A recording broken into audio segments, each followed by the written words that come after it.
So, ayan guys, konti pa ba ang mga views mo sa mga reels mo?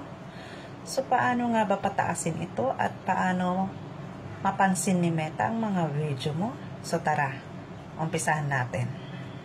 So, punta ka ng Facebook icon, right side ng profile, professional dashboard, i-shimmer insight mo, scroll up.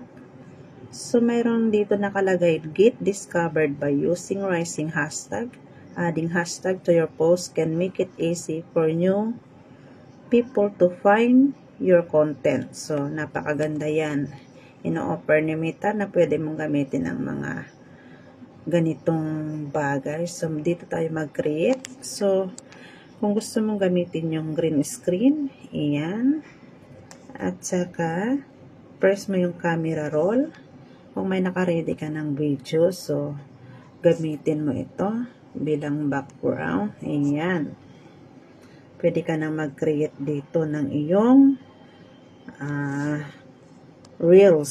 So, ganun lang po ka-easy. Pwede rin gumamit ka ng, kung hindi mo gamitin yung green screen, so, ganito lang yung kunin mo yung video sa gallery.